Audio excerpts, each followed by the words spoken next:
Thank you for being here, Dr. Michael Merge, and the room is all yours. Thank you. Thank you for the opportunity to discuss a new and exciting program called the Human Research Program for Civilian Spaceflight. I intend to speak about 20 minutes and allow, if possible, 10 minutes for questions and answers. And so, excuse me.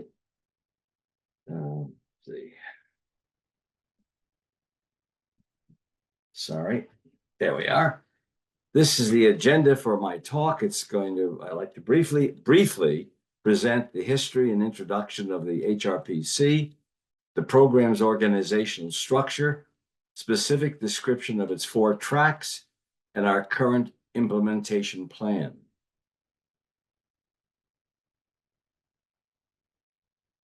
A little bit about the history. I think Mauricio just touched upon some of it, but I would like to point out that when I was an advisor on space health in the Office of the Secretary of Health and Human Services, I was asked to represent the Secretary at a meeting of the summer 2020 meeting of the National Space Council, which is in the White House. And I went to the meeting and they brought up the topic of preparing, for the prospect of having civilians in space travel. And I was astounded by the goal. I asked, do you mean individuals, civilians who may have chronic health conditions and disabilities? And they said, yes. We want to make this a diverse and inclusive effort so that because we anticipate that civilians will be the ones doing the tourist travel, that will be working on orbital platforms as workers, not laborers, but workers doing research, doing engineering, handling communication issues and projects, working with the military. So they will be working in space and on installations on the moon, installations on asteroids for mining. And I was quite surprised because, more than 50% of the US population, according to CDC, have 1 or more chronic conditions, and 1 out of 4 Americans have a disability. So I said, we have, the challenges are quite different from that of looking at the health needs of astronauts, career astronauts at NASA, who fit within a certain age range, who are absolutely free of any kind of underlying health problems. They can't even wear glasses initially when they get into the Corps. They have, 4 to 5 years of training, and they're monitored every month for health issues that may come up. And they're a very healthy, highly intelligent core of individuals. So whatever NASA reports on its population in terms of health needs may or may not apply to the civilian population we're addressing. A person with cerebral palsy, a person with Parkinson's disease, a person with migraine headaches or diabetes. We don't know the impact of space on these individuals. So anyway, I brought that issue up, and I recommended to the National Council that we engage in a research program comparable to the HRP program that they have at NASA for its small group of astronauts. They agreed, and they accepted we submitted a proposal in the fall of 2020. They accepted the proposal, and they asked the Commercial Spaceflight Federation, CSF, to implement the project. CSF, as you may know, represents more than 80 of the space companies and industries in America. SpaceX, Virgin Galactic, Blue Origin, Axiom Space, Sierra Space, Redwire, all these companies are part of CSF. And then later on, the MITRE Corporation, which has a great interest in space, asked if they could be part of this project. So between the two, we set up a committee, a planning committee comprised of representatives from the space industry, from NASA, from the Federal Aviation Administration, from private research organizations, and also from academia. And we worked together for about almost 8 months and came up with a project, rather, excuse me, with a project that represented all the major questions that the industry really had about, like space motion sickness. They wanted to do research on that. They wanted to do research on issues that deal with microgravity and space radiation and their impact on, say, medically implanted devices. Will they be sustained in space? So these were very specific hypothesized studies that they identified.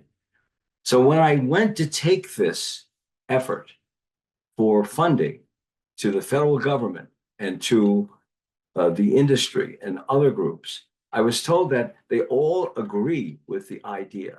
I went to the Congress as well, the Senate. They all agreed that this is something that we should do. But what we were proposing was too limited. We needed to expand it. We needed to include performance as well as health. We needed to include an international perspective. And we need to make it much more comprehensive. There are many more issues that we hadn't addressed in that original plan that we developed in 2021. So we came up, so we with regard to the individual needs for international organizations, we went to the in 2020, we set up a new team comprised of many of the original members, and we expanded with more international experts. And we asked the International Association for the Advancement of Safety of Space Safety, IAAS, if they would sponsor an effort to expand the original HRP for civilians to include performance and an international perspective. And they really were very accommodating and agreed to do this.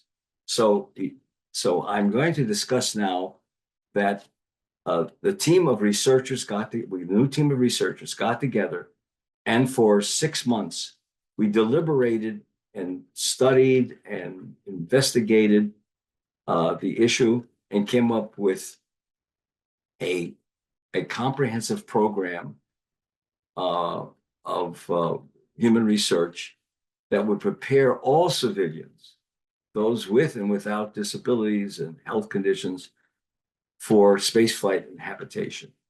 And our focus was to gather health and performance data and develop countermeasures. In other words, to send someone up there with Parkinson's disease, and we know that space microgravity will have an impact on exacerbating the neurological disorder. We need a countermeasure so that person can go up there in safety and in health, come back without any damage to his neurological system. And we wanted the program to be collaborative. In other words, work with all the existing research programs that are now in effect, and also non-regulatory, because the industry does not want to deal with anyone or any group that even talks about regulations. They want to be free of regulations. So we're not dealing with regulations. We're dealing with the research information. And we want to put the research information on a database that is publicly accessible, and people can pick and choose as they wish from the findings that are realized as a result of the research. Therefore, it's voluntary use of information and not regulated in any way. Otherwise, we would lose the support of the industry. The industry does not want to be regulated in any way whatsoever. Also, we are aware of the fact that as we engage in this research, hypothesized and non-hypothesized research, we will come up with new discoveries, areas that we even anticipate whatsoever. And so that's why we came up with this finding. We came up with 4 tracks. Track 1 is a comprehensive measures and monitoring, non-hypothesized collection of data in that area. Track 2, spaceflight risks and targeted research, which represent the original plan that we had and the research projects that the industry wanted us to pursue. Track 3, operations, programs, and capabilities. These are efforts and activities and initiatives that support the human research. I'll get into that in more detail later. And track 4, other issues that we were not aware of initially when we did the original one, such as things that deal with the spacecraft and is it capable of accommodating people with disabilities. The next slide talks about track 1, comprehensive health and performance measures, mainly molecular studies, data collection on individual civilians who are going into space and collecting data on their molecular, physiological, behavioral, morphological, environmental phenotypes. We want to collect a large database and get that information on everyone so we can mine that database later to discover new findings that we didn't even anticipate. These are all non-hypothesized areas of research. Also, this will also identify new risks, perhaps, that we should be aware of, that we have not picked up. And I would, in a limited time, I could give you all kinds of examples. For example, 2 astronauts came back recently in the last few years with blood clots. And the question I asked NASA is, how did that happen? Didn't you test these very healthy individuals? Well, they may have had an underlying propensity towards blood clots, which we didn't pick up. We don't do the kind of phenotyping you're describing. So this would help us identify an individual's propensity towards adverse health outcomes in space. And so I've gone over the objectives. It's really to study space response, discover new hypotheses. The focus would be on omics analysis, primarily molecular, and our purpose eventually would be countermeasures to space hazards. We believe, as far as outcomes are concerned, that many of the research findings may have implications for improving the health of people here on Earth. And that's an important factor. Our research is not only to help people get into space, but will it have implications to improve the health of people here on Earth? Track 2 are the projects that we had in the original proposal, like altered gravity variations and the response of people to the G forces when they take off. For example, the flights, those tourist flights on Virgin Galactic are low G. But if you're going to the moon or you're going to an orbital platform, ISS, it could be 5 Gs. What does that do to the skeletal structure of a person who has bone issues, who may have osteoporosis? Will it crush his chest? What does it do to someone with cerebral palsy? What does it do to someone with spinal cord injuries? Also, another issue that keeps coming up is space motion sickness. The industry is very interested in coming up with countermeasures in that regard. NASA has been working on this problem for years. We still do not have an effective countermeasure for space motion sickness. Track 2 I described already. Now we're going to track 3. Track 3 are the number of issues that we'd like to include as we proceed to do the human research. For example, we already have a human specimen biorepository that's already being developed by Chris Mason at Cornell University. But we would include him as part of our effort. But we need to develop a new kind of system, reporting system, about space health of all individuals who are in travel. We need to get, of course, the cooperation of the industry to see whether they will report that back to us or whether they consider the information proprietary and will not share it. So that's a big issue that we have to face. And also, we're looking at the training of civilians. Currently, there's no standardized training of preparing civilians to go into space. We needed to develop a standardized training program comparable to what they do for astronauts. Currently, I think they go through some kind of motions and they test them out, but nothing really has come to to realization on that, and so we did have to develop that. And this track has four subdivisions. One is, as I just described, the data repositories and reporting systems. The second is the IRB for ethical oversight. The third is training, as I mentioned earlier.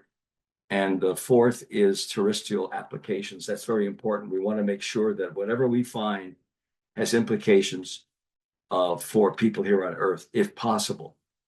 For example, and I don't want to go over time, but for example, there's the tissue chip program that we had at NIH, sending tissue chips of body parts and body systems up into space. Excuse me, my time is up, but I'll continue for a few more minutes.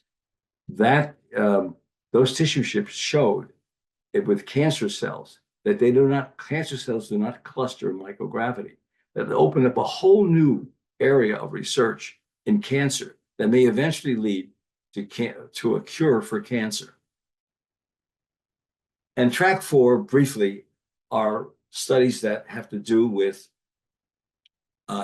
improving the accessibility to space, the safety to space, such as the design and operation of commercial spaceflight vehicles. I mentioned earlier that if you want to have a person in a wheelchair go into space, you better make sure that they can get into the vehicle, get into the spacecraft, be seated properly and safely, and handle the launch properly and safely. And during the flight, be attended to necessarily well. And then, in case of emergency, get out of the spacecraft in case of fire or explosion. So those are important factors to consider. Now, we didn't want the HRPC that we had developed clearly described on our website, and I'll give you the website address in a few minutes. We wanted to make sure that this doesn't collect dust on someone's shelf, that we wanted to have it initiated and implemented. So we took the proactive step, a group of us, of incorporating an organization called the HRPC Inc. It's a nonprofit organization, and we're in the process now of developing partnerships in a consortium of internationally renowned research centers and institutes. And we're really moving ahead at breakneck speed to make sure that we're ready to start doing the research this year, if at all possible. I'm going to stop at that point. Thank you very, very much. Please visit our website, https://hrp-c.org, and you'll get a much more detailed and much more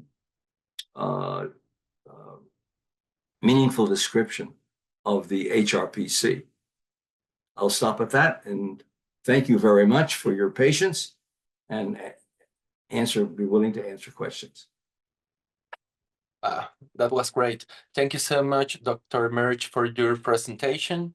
We have just about 5 minutes, so I will read all the questions and comments, and please give us a comprehensive answer to that, okay? Yeah. So first one from a human research program. The Human Research Program uses research to develop methods to protect the health and performance of astronauts in space. With the goal of traveling to Mars and beyond, the program is using ground research facilities, the International Space Station, and analog environments to enable cutting-edge science. Good subject to start a panel. The second one says, good morning. How have your activities impact the training and selection of civilian astronauts? Did you advise ESA on their plan to fly astronauts with disabilities in long duration missions on ISS? Next one, research opportunities in general, I think give and learn how you can work with NASA's Human Research Program to protect the next generation of space explorers. And finally, this is a fascinating research you are conducting. I feel this is essentially important for when space tourism becomes more of an affordable reality for middle class. Everyone should have a chance to go to space. Yes, that will be it. Could you please address Yes. the reflection? When we developed the first human research program for civilians, I went to NASA leadership on 2 occasions and said, we're talking about a comprehensive program of effort. Can you expand your current HRP program to include civilians? And they said no. Our mandate is to deal with space exploration. You're talking about sending people into space who will live, say, in close, proximity to the Earth on, say, space stations such as the ISS, who will go to the moon, installations, will take jobs in space. You're talking about near space. We're talking about space exploration, deep space exploration. People who are willing to take risks and may die in space. You're talking about making space accessible to people who will not be taking any more risks than they would if they took an airplane from Boston to New York. And so they turned us down. That's why we are pursuing our own effort, separate from the National Aeronautical and Space Administration. We think they were in the best position to do this, but we now have to replicate that. And I think we're able to do that currently. We found a number of organizations in this country that are willing to work with us and to establish a national effort to study civilians in space, to make space accessible and safe for them. Someone asked a question about, did we have anything to do with the selection of a disabled person with the European Space Agency? No, we did not. We work with the International Association, and I worked with some of the folks there. And when the issue came up, I was very pleased. I noticed that they picked an individual who had been an Olympic star, or very physically active and capable, and has a prosthesis. They didn't pick a person with any kind of physiological or mental issues. And so a physical person with a physical disability that relates to, say, replacement of a leg or what have you, a prosthesis, that's going to be okay. But then when you talk about individuals with spina bifida, cerebral palsy, multiple sclerosis, Parkinson's disease, you're talking about a wholly different, completely different issue here. And we don't have any answers to that now. We need to do the research if we're going to make space accessible, diverse, and inclusive. I hope I answered your questions. Awesome. Thank you so much. And we are right on time. We need to close this session. But again, thank you so much for your presentation, and thank you so much to all the attendees for your questions and comments. We invite you to continue here in the space conference. And now we have 10 minutes, perfect time for a short break. So thank you and see you around, okay? Bye-bye.